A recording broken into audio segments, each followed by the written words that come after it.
بڑی جنگ جس کا سرور انبیاء سرکار ختمی مرتبت بادشاہ کونین نے ذکر کیا، جس کا کتاب الفتن میں ذکر ہے، جس کے بارے میں جو ہے وہ نعمت اللہ شاہ ولی نے کہا، جس کے بارے میں حضور صوفی برکت علی لدھیانوی رحمۃ اللہ علیہ نے فرمایا، یہ سارے، یا واصف علی واصف صاحب نے جس کا ذکر کیا، یہ ساری چیزیں اب بالکل ہونے کے قریب ہیں۔ بس آپ سمجھو کہ وہ جو جنگ شروع ہونی تھی وہ 4 سال پہلے شروع ہو چکی ہے، اور 2025 میں اس میں جو ہے وہ انٹینسٹی بہت بڑھے گی۔ اب اس کو ایک اور اسپیکٹرم میں دیکھتے ہیں۔ میں نے کہا نا، اجرام فلکی کی انرجی اللہ کے سوا کسی کے ہاتھ میں نہیں ہے۔ کوئی دنیا کی طاقت جتنی بڑی مرضی پاورفل ہو، جتنی بڑی مرضی روشن ہو، اللہ کے بنائے ہوئے نظام کو انٹرسیپٹ نہیں کر سکتی، سوائے خود سرور انبیاء سرکار ختمی مرتبہ جنہوں نے چاند توڑ دیا، سوائے سرور انبیاء جنہوں نے سورج کو پلٹا لیا، سوائے مولا کائنات کے جن کے اشارے سے سورج پلٹا، یعنی رسالت ماب اور انفسہم مدینۃ العلم، باب مدینۃ العلم کے علاوہ کائنات میں اور کوئی شخص ایسا نہیں ہے جس نے یہ کام کیے ہوں۔ سورہ والنجم اسی ستارے کے بارے میں آئی تھی جو اتر کے سرور انبیاء کی بارگاہ میں رسالت ماب کے دروازے پہ سجدہ کرنے آیا تھا۔ اب لوگوں کو شاید یہ جملہ عجیب سا لگے، لیکن وہ ستارہ آ کے اترا تھا نا سرور انبیاء سرکار ختمی مرتبت بادشاہ کونین کے دروازے کی دہلیز پہ۔ مدینے والوں نے دیکھا کہ وہ اوپر آیا، بہت بڑا ہو گیا، لوگ ڈر گئے، اپنے گھروں سے نکل آئے، پھر وہ چھوٹا ہونا شروع ہوا اور سکڑ کے سرکار ختمی مرتبت کی دروازے کی دہلیز پہ آیا اور پھر واپس اوپر چلا گیا۔ سورہ نجم کی وجہ تسمیہ میں وہی ستارہ ہے نا۔ سبحان اللہ۔ ڈاکٹر طاہر القادری صاحب نے سورہ نجم میں اسی ستارے کی بات کی ہے، ٹھیک ہے۔ لوگوں نے معجزے طلب کیے تھے نا، تو سرور انبیاء سے لوگ پوچھتے تھے، چاند ٹوٹنے کا، شق القمر کا معجزہ اظہر من شمس ہے، لوگوں کو نظر آتا ہے، یونیورسل ٹروتھ ہے، کوئی انکار بھی نہیں کر سکتا اس کا۔ یعنی چاند ٹوٹتا ہے، نظر آتا ہے مدینے میں، اور بیت المقدس کے قریب سے کوئی قافلہ آ رہا ہے تو وہ کہتے ہیں کہ ہاں اس رات میں ہم نے بھی آسمان پہ یہ ہوتے ہوئے دیکھا ہے۔ سینکڑوں اس کی گواہیاں مدینے میں اکٹھی ہو جاتی ہیں۔ اس وقت مدینے کا معاشرہ یہ کوئی سوشل میڈیا کا معاشرہ نہیں ہے کہ جی ویڈیو وائرل ہو گئی چاند ٹوٹنے کی، ورڈ آف ماؤتھ تھا، بالکل۔ اس کی ایویڈنس کو اکٹھے ہوتے ہوئے سالوں لگ جاتے تھے، لیکن وہ موجود ہیں۔ اب آ جائیں اسی طرف، تو بیٹا یہ جو 2025 ہے نا، یہ میں نے تمہید اس لیے بتائی ہے کہ ذرا تھوڑا سا لوگوں کو سمجھ آ جائے کہ ہوتا کیا ہے۔ یہ اللہ کا بنایا ہوا سسٹم ہے، یہ ہمارے ہاتھ میں نہیں ہوتا، نہ ہم کہہ دیں گے تو ہو جائے گا، ہماری اوقات حیثیت کیا ہے۔ سرور انبیاء صلی اللہ علیہ وآلہ وسلم کی حدیث میں جو ہونے والا ہے نا، اس کو یہ نظام سیکنڈ کرتا ہے۔ 2025 2025 اس کے اعداد کو جمع کرائیں، 2 + 0 + 2 + 5 جمع کریں تو بنتا ہے 9۔ 9 تھرسٹ کا عدد ہے، ترقی کا عدد ہے، کمپلیشن کا عدد ہے، اور نئے نظام کے شروع ہونے کا عدد ہے۔ اور دوسرا 2025 کے جو اعداد بنتے ہیں وہ ہے مارس کے اسپیکٹرم کے کنٹرول میں۔ سولر سسٹم ہے نا، ان کی انرجیز ہمارے اوپر اثر انداز ہوتی ہے۔ مارس جو ہے وہ گریک میتھ میں جنگ کا دیوتا مانا جاتا ہے۔ جب 2025 کی پریڈکشنز میں اپنے چینل کے اوپر کر رہا تھا، اینول پریڈکشنز جو اپنے چینل کے اوپر کرتا ہوں، تو اس میں نے بار بار یہ ذکر کیا تھا کہ دس از دا ایئر آف وار پرووکنگز، وار چل رہی ہیں، ان کو پرووک کر دے گا۔ یہ بھی تو آپ نے کہا تھا نا کہ 2024 سے 2027 تک جنگوں کے سال ہیں۔ بیٹا 2021 سے 2027 تک جنگوں کے سال ہیں۔ اب یہ جو جنگ شروع ہوئی تھی جس کے بارے میں سرور انبیاء سرکار ختمی مرتبت بادشاہ کونین نے فرمایا تھا، جب شام سے آگ کے شعلے بلند ہوتے ہوئے دیکھو تو قیامت کے آغاز کے لیے تیار ہو جاؤ۔ چند سالوں کی گیم ہے، بہت زیادہ کوئی لمبی کہانی ہے، باقی بچی بھی نہیں ہے۔ اللہ چاہے تو اس کو جتنا مرضی کر دے، لیکن میری کیلکولیشن یہ کہتی ہے کہ اب زیادہ لمبا کام نہیں ہے۔ یہ جو شام سے شروع ہونے والی جنگ ہے نا، اس کے شعلوں کو اٹھے ہوئے آج 4 سال ہو گئے، اور جس 7 سال کی بڑی جنگ کا ذکر سرور انبیاء سرکار ختمی مرتبت بادشاہ کونین کی حدیثوں میں ہے، یہ اس کا 4تھا سال ہے۔ یہ جو میں بار بار آپ کو کہہ رہا ہوں کہ ملحمۃ الکبریٰ شروع ہو چکی ہے، اور مجھے لگتا ہے کہ اس جنگ میں اب پازز آئیں گے، سٹاپ نہیں آئے گا۔ اب وہ جنگ چاہے فلسطین کی ہو، وہ جنگ چاہے یمن کی ہو، وہ جنگ چاہے لبنان کی ہو، وہ جنگ چاہے ایران کی ہو، وہ جنگ چاہے جو ہے وہ مڈل ایسٹ کی ہو، وہ جنگ چاہے جو ہے وہ ساؤتھ چائنا سی کی ہو، ان جنگوں میں وہ رشین یوکرین وار ہو، ان میں اب سٹاپ کا بٹن نہیں ہے، اب پاز کا بٹن آ سکتا ہے۔ اوکے، اب سمجھیے یہ پازز آ سکتے ہیں، ایک سے زیادہ پازز آ سکتے ہیں، اب سٹاپ نہیں ہے، کیونکہ اللہ کی طرف سے اب یہ جو جس طرف نظام جا رہا ہے اس نے اب ختم کرنا ہے، اپنے آپ کو یہ ڈسٹروائے کرنا ہے۔ اور جو سورہ بنی اسرائیل میں اسرائیل کے 2 فسادوں کا ذکر ملتا ہے، یہ جو ہے یہ اسی میں سے ایک ہے؟ اسرائیل کے 2 بڑے فساد تو ہو چکے ہیں، جس میں دونوں ان کے ٹیمپلز ان کے ہاتھ سے گئے ہیں۔ یہ تیسرا جو ہے نا، یہ اس کا ذکر ہے جس کے بارے میں سرکار ختمی مرتبت بادشاہ کونین نے کتاب الفتن میں ذکر کیا۔ ایسکٹالوجی کو پڑھیں نا، ایسکٹالوجی ایک بہت خوبصورت چیپٹر ہے، اور ایسکٹالوجی کے اوپر دنیا میں بہت بڑے لوگوں نے کام کیا ہے، مطلب جن کا میں فین ہوں، جن کا نام میں بڑی عزت سے لیتا ہوں، جن سے میں نے سیکھا، جن کے باتوں کو سن کے سیکھا، جن کی کتابوں کو پڑھ کے سیکھا، ان میں شیخ ناظم ہیں سائپرس والے، ان میں شیخ الشام ہیں امریکہ والے، یہ دونوں پردہ کر گئے ہیں، اور شیخ عمران ہیں، شیخ عمران حسین۔ عمران حسین صاحب کو میں بہت لمبے عرصے سے سنتا ہوا آ رہا ہوں، ان کو پڑھتا بھی ہوں، ان کی چیزوں کو سمجھنے کی کوشش کرتا ہوں۔ اس وقت ریسنٹ ٹائم میں ایسکٹالوجی کے اوپر اگر کوئی بندہ اتھارٹی ہے میرے علم کے مطابق، دیٹ از شیخ عمران حسین، میں ان کو پڑھتا ہوں جی۔ جتنا انہوں نے کام کر دیا ہے نا، جتنی انہوں نے اس چیز کو کھول کھول کے بیان کیا ہے نا، یہ جتنے لوگوں نے اینڈ آف ٹائمز کے اوپر کام کیا ہے ان کے پیچھے شیخ عمران حسین ہے۔ بالکل ٹھیک ہے، یہ 3 ایسے بڑے لوگ ہیں جنہوں نے اس کے اوپر کام کیا ہے، نعمت اللہ شاہ ولی کی پشین گوئیاں ہوں، نوسٹرڈیمس ہو، ان کے اوپر یعنی اتنے آسان اور اتنے مطلب خوبصورت پیرائے میں ان لوگوں نے گفتگو کی ہوئی ہے نا، اور اتنے اسلامی انداز میں گفتگو کی ہوئی ہے نا کہ عام آدمی اس کو سمجھ سکتا ہے کہ what they are exactly seeing. وہ جو مشکل ٹرمز ہیں وہ ساری نکال کے، یہ لوگ جو ہیں اس بات پہ قائل ہیں تینوں کے تینوں کہ اب جو نظام شروع ہوا ہے یہ it's going towards the end, یہ اپنی ورج پہ آ چکا ہے، اب اس کے بعد ڈکلائن ہے۔ اب ڈکلائن کو کتنے سال لگتے ہیں؟ سینکڑوں لگ جاتے ہیں، 10 سال لگتے ہیں، 5 سال لگتے ہیں، it's in the gods of hand.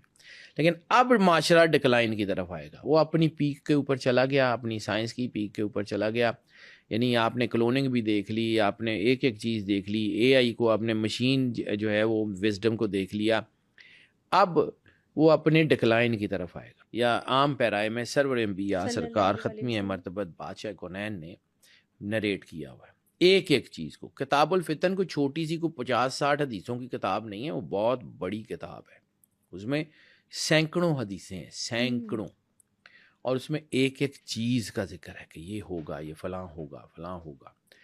نعمت اللہ شاہ ولی کی پیشین گوئیاں دیکھ لیں تو نعمت اللہ شاہ ولی جو ہیں وہ بیسیکلی فقیر، میں بار بار یہی تو عرض کرتا ہوں، فقیر اللہ کے نور سے روشن ہوتا ہے۔ فقر وہ چیز ہے جس کے بارے میں خود سرور انبیاء سرکار ختمی مرتبت بادشاہ کونین نے فرمایا، الفقر فخری، فقر میرا فخر ہے، جو خود فخر موجودات ہے، جو فخر کائنات ہے، وجہ تخلیق کائنات ہے، محبوب الہی ہیں، جن کے سر کے اوپر لو لا کا لما خلقت الافلاق کا تاج ہے، انما کا تاج ہے، المزمل کا تاج ہے، المدثر کا تاج ہے، اللیل آپ کی زلفوں کے بارے میں ہے، النجم آپ کی آنکھوں کی چمک کے بارے میں ہے، الفجر آپ کے رخسار کی چمک کے بارے میں۔ پورا قرآن تو سرور انبیاء صلی اللہ علیہ وآلہ وسلم کا ایک طرح کا قصیدہ ہے۔ تو جن کی اپنی ذات یہ ہو کہ اللہ ان کے اوپر فخر کر رہا ہو، اللہ یہ کہہ رہا ہو کہ اس احسان کو یاد کرو کہ میں نے اپنے محبوب کو تم میں سے بھیجا، یعنی اللہ نے کوئی نعمت دے کے یہ جتایا نہیں ہے کہ میں نے تمہیں یہ دیا، میں نے تمہیں یہ دیا، اس کو یاد کرو۔ اللہ نے ایک نعمت کا جتایا ہے، اور وہ نعمت ہے سرور انبیاء سرکار ختمی مرتبت بادشاہ کونین۔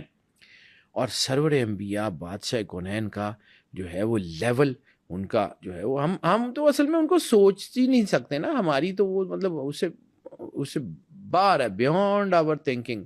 سرور انبیاء سرکار ختمی مرتبت بادشاہ کونین ہماری تھنکنگ سے بہت باہر کی پرسنالٹی ہیں، لیکن جب وہ اس کے اوپر بات کرتے ہیں تو انہوں نے کوئی ایسا ایسپیکٹ نہیں چھوڑا ہے کہ جس کو بیان کیا اسی ایسپیکٹ کو، یعنی وہ خود جو ہے وہ فرماتے ہیں کہ اللہ کا جو نور ہے وہ بندے کو مومن بناتا ہے. یعنی وہ حدیث کی تفسیر جب سرور انبیاء صلی اللہ علیہ وآلہ وسلم سے پوچھا گیا تھا کہ مومن تب بنو گے جب نور تمہارے دلوں میں اترے گا، تو لوگوں نے پوچھا کہ یا رسول اللہ یہ نور کیا ہے؟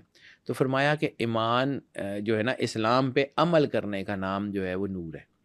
تو وہ جو آپ کی پرسنالٹی کے اندر چینج ہوتی ہے اسی سے تو فقیر روشن ہوتا ہے. میں یہ جو بات کرتے ہیں کہ جی ان کے پاس کیا ہوتا ہے، تو بھائی وہ جو ہے نا وہ اپنے گھر سے کچھ نہیں لاتے، وہ اللہ کے نور سے روشن ہوتے ہیں، وہ سرور انبیاء کی تنویر سے روشن ہوتے ہیں. جب وہ تنویر سے روشن ہوتے ہیں تو ان کا ویژن براڈ ہو جاتا ہے. سرور انبیاء نے کہا جو ہے حدیث قدسی میں، رسالت میں آپ کی زبان سے نکلی نا، ہے حدیث قدسی، آپ نے کہا کہ اللہ فرماتا ہے کہ مومن کی فراست سے ڈرو، وہ اللہ کے نور سے دیکھتا ہے. مومن کا مقام یہ ہے. تو وہ مومن جو اللہ کے قریب بھی ہے، قربت میں بھی ہے، وہ ولایت الہی کے درجے کے اوپر ہے، اس کا مقام کیا ہوگا؟ تو نعمت اللہ شاہ ولی نے اگر کوئی ایسی باتیں کی ہوئی ہیں تو ہم اس کے اوپر ایسے جو ہے منہ کھول کے کیوں دیکھتے ہیں کہ جی ہو یا کیسے ہو سکتا ہے؟ 800 سال پہلے نعمت اللہ شاہ ولی نے بادشاہوں کے نام، ان کی اولاد، ان کے ٹینیور سمیت سارا کچھ بتایا، نام لے کے. یعنی اس جو یہاں کے علاقے کی، انڈیا پاکستان کی جو ان کی پریڈکشنز ہیں وہ شروع ہوتی ہیں تیمور، امیر تیمور سے، کہ تیمور آئے گا، وہ فلاں علاقوں سے آئے گا، اس کا فلاں بیٹا ہوگا، نام لے کے، اس کا نام بابر ہوگا، اس کا فلاں اس کا بیٹا ہوگا، اس کا نام ہمایوں ہوگا، اس کا فلاں، ایک ایک نام لے کے اورنگزیب تک. اورنگزیب کے بعد انہوں نے یہ کہا تھا کہ یہ جو ہے نا ان کی حکومت ڈکلائن پہ آئے گی. اورنگزیب کے بعد یعنی آپ خود دیکھ لیں کہ اورنگزیب کے بعد جو ہے مغل سلطنت جو ہے وہ بالکل ڈکلائن پہ گئی. پھر انہوں نے کہا کہ جی انگریز آ جائیں گے، فرنگی آ جائیں گے، 100 سال حکومت کریں گے، اس کے بعد ایک ملک بنے گا. اس ملک کا ذکر ہے کہ ایک سلطنت بنے گی جو دین کے نام پہ بنے گی، اور پھر وہ سلطنت جو ہے اس کے اوپر مشکلات آئیں گی، پھر وہ سلطنت باہر نکلے گی، اور پھر وہ امام مہدی علیہ الصلوۃ والسلام کی جنگ میں ایک قلعہ بنے گی.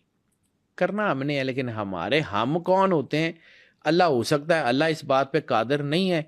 قرآن پاک میں اللہ نہیں کہتا کہ کیا اللہ اس بات پہ قادر ہے کہ تم سب کو ختم کر دے اور تمہاری جگہ نئے لوگ لا کے بٹھا دے. بیٹا ہم یہ سوچتے ہیں کہ ہم نے یہ کرنا ہے، ہماری اوقات حیثیت کیا ہے؟ اللہ نے جب اپنا کام کرانا ہوگا نا، وہ بندے بھی باہر سے لے آئے گا، اس کو آتا ہے، وہ رب ہے، وہ علی کل شیء قدیر ہے، وہ قادر مطلق ہے، وہ جو چاہے جب چاہے جیسے چاہے جس کو چاہے عطا کرے. ہم لوگ جو ہے نا یہ ہم کہتے ہیں کہ جی ہم نے غزوہ ہند لڑنی ہے تو ہماری اوقات حیثیت ہے، نہ لے نہ کو لڑی جانی ہے بیچارے کو، ان کے تو پلے ہی کچھ نہیں ہے. یہ تو مطلب ظاہر سی بات ہے، جب انسان اپنے دین سے دور ہو جاتا ہے، جب اس کو جو ہے وہ یہ نظر آتا ہے کہ میری چیزیں خراب ہو گئی ہیں. سرور انبیاء سرکار ختمی مرتبت، بیٹا آپ زندگی گزار ہی نہیں سکتے جب تک سرکار ختمی مرتبت بادشاہ کونین کی تعلیمات کو نہ پڑھیں اور ان پہ عمل نہ کریں. یہ بڑی سیریس بات، سیدھی سی بات کر رہا ہوں میں، کوئی مذہبی بات نہیں کر رہا ہوں. میری زندگی کے 20 سال گزرے ہیں اس کو پڑھتے ہوئے، اور مجھے اس بات میں کوئی آر نہیں ہے کہ شاید میں نو مسلم ہوں. میں پیدا ہوا سادات کے گھر میں، ہمارے گھر میں دین بہت ڈیپ روٹڈ تھا. ٹھیک ہے، میرے والد صاحب علماء اکیڈمی کے جو ہے وہ پروفیسر ہیں، میرے والد صاحب اسلامیات کے پروفیسر تھے، دادا ابو تھے، ہمارا ایک خاندان ہے، ہماری جو ہے رگوں میں دین بہت ڈیپ روٹڈ تھا. لیکن ایک وقت آیا کہ مجھے نا یہ چیزیں جو ہے نا وہ سمجھ آتی. میں آپ کو ایک اپنے دادا جی کی کہانی سناتا ہوں. میرے دادا جی اللہ ان کی تربت پہ کروڑ کروڑ رحمتیں نازل کریں، وہ بہت شاندار آدمی تھے. He was very senior bureaucrat, لیکن بہت شاندار مذہبی آدمی تھے. میں نے ان کا نام مذہبی حلقوں میں بڑی عزت سے لیا جاتا ہے. ماشاءاللہ. میں چھوٹا تھا، چھوٹا ان سینس کہ میں کوئی 7-8 سال کا ہوں گا، تیسری چوتھی کلاس کی بات ہے. تو والد صاحب کا ایک جملہ ہمیشہ وہ فرماتے تھے کہ ہم چونکہ پنجابی بولتے ہیں تو کہتے تھے کہ پتر اللہ تو بغیر گزارا نہیں.